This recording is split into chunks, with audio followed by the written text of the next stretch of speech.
Hare Krishna. Thank you very much for the opportunity, devotees.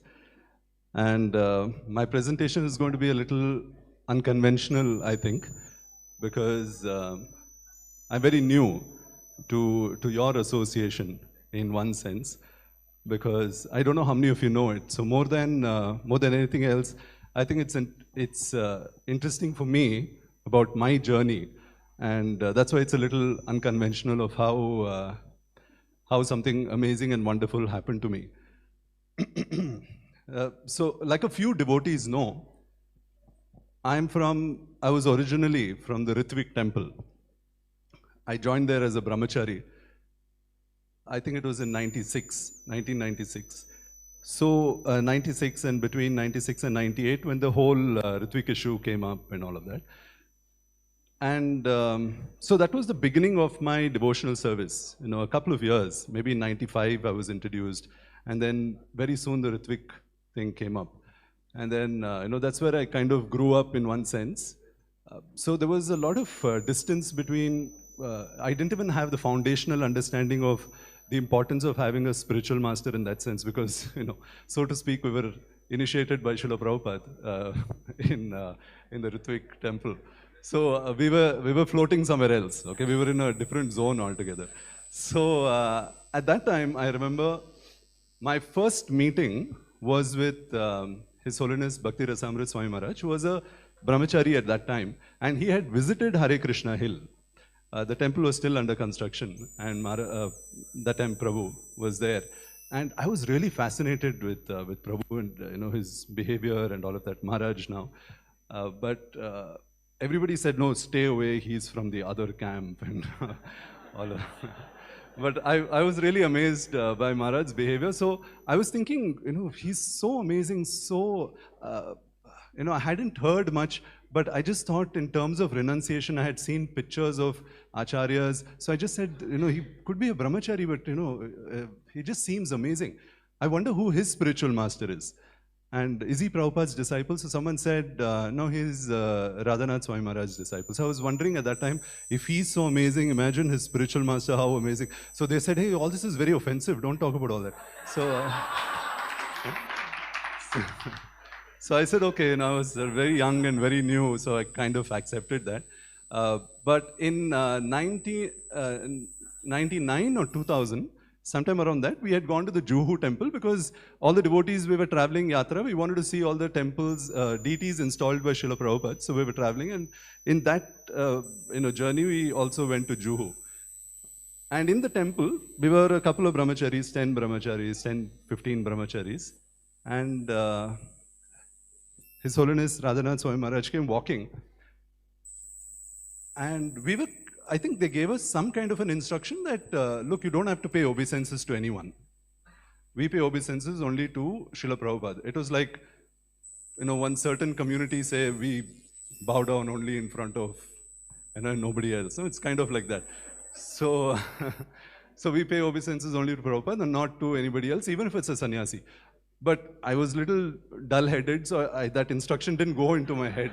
So, so the moment His Holiness Radhanath Swami Maharaj came, I thought I'd read in Prabhupada's books and here and there, the etiquette, you see a sannyasi, you pay obeisances. And I paid obeisances. I'm not sure if I'll ever see Guru Maharaj in that particular mood, but he was very upset and he was very angry with the brahmacharis there. And he said, don't you have any manners, any etiquettes, that when you see a sannyasi, because he was aware that these are Ritvik devotees, so he was trying to be merciful, some tough love, and tell them that this is how you're supposed to behave, So you're just standing there, you don't even know these etiquettes. So he was hoping, they all just kind of, Maharaj, Hare Krishna, and very awkward things was going on. But there I was on the floor, and I was paying obeisances. I was the only one paying obeisances. And I got my first, look from Maharaj, a very approving, and he was very happy. He looked at me and he smiled. It was kind of like the only intelligent one there, So, so this was in, much to the disappointment of everybody else there, they just thought, this guy will never learn.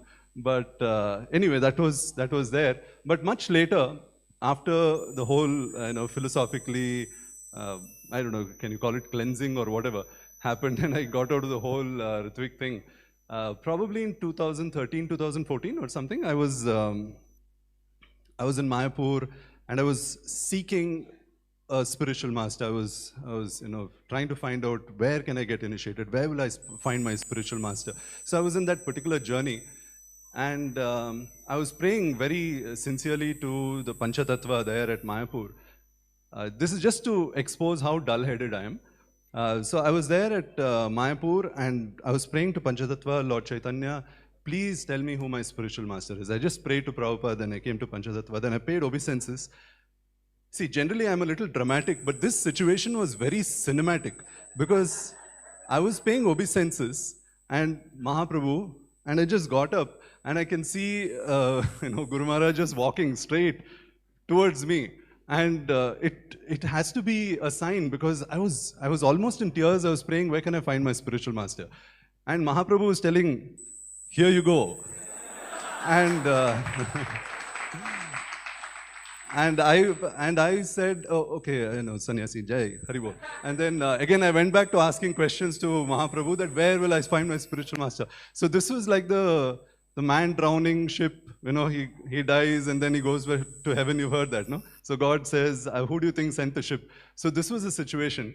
And the same day, I helped Badri Narayan Swami Maharaj carry a bag and all that. He had just given a lecture, had some association, was carrying his bag. So he asked me, who are you initiated by again? And before I could explain, it was complicated, no? Ritwik, this, that, big, long story. So even before I could explain, Radhanath Maharaj? He said, I said, no, not really. You look like a Radhanath Maharaj disciple. So, so I said, what is that look? I don't know what, how do you differentiate with look? He said, no, I just get that feeling, but who are you initiated by? I said, I'm not yet initiated. Well, I said it, so, it's Mayapur and I said it, so something may happen. He said, well, what happened the very next day was I was serving Charanamrit and I was praying to Mahaprabhu again, encounter with Mahaprabhu. I was praying, Mahaprabhu, give me an opportunity, let me find my spiritual master and let me serve my spiritual master. So that day, His Holiness Radhanath Swami Maharaj was walking and he had a sore throat. He doesn't have a lot of Charanamrit, but he saw me, I was there with Charanamrit waiting to serve devotees. So he walked up to me and he said, one drop, only one drop. I mean, I don't know, how do you serve just one drop? And I was nervous also, my hands were shaking, so it was clearly 4 or 5 drops. He said, I'll come back tomorrow. One drop. Okay, so he had the 4 drops. Then he came back tomorrow. And again he asked for 1 drop. So I was even more nervous this time. I have 5, 6 drops this time. And then he said, I'm going to come back again. And this was the 3rd time. And Guru Maharaj came the 3rd time again. And the 3rd time, successfully, I did some pranayam and all that, and it was just one drop. So that was that 1 drop. So I was successful. So he was very pleased that particular day, but I still didn't get the clue. So anyway, this journey continued, and by the mercy of devotees, and I met many other wonderful devotees and who I wanted to seek initiation from. And finally, it was, His Holiness Bhakti Rasamrit Maharaj. I wanted to seek initiation from him. And that journey went on. And eventually, Maharaj decided that he's never going to initiate and I'll have to take it from someone. And I just figured, the lineage, Guru Parampara, so in that connection. So I asked Maharaj, is it okay, can I take initiation from? He said, it's okay, but do you even listen to lectures? I said, yeah, practically every day, here and there, I do listen to lectures. And I really love those 10-minute lectures that are there. So I really love that. So Maharaj said, look, I can't tell you where to take initiation from because it can get complicated and controversial. So wherever your heart takes you, and then, this is where my heart took me. But even now, I just seek the blessings of all the Vaishnavas here and all the wonderful disciples and my God brothers and God sisters here for your good association. Because I've certainly received the mercy, but I probably still don't know how fortunate I am. It's like a diamond in a donkey's mouth. But perhaps in your association, I will one day realize how fortunate I truly am. Thank you very much. His Holiness Radhanath Swami Maharaj ki, Srila Prabhupada ki jai. Thank you, Mahanand Prabhu. I'm sure his offering is going to get published with the title One Drop. So if we all get one drop of devotion, which our Gurudev has, our life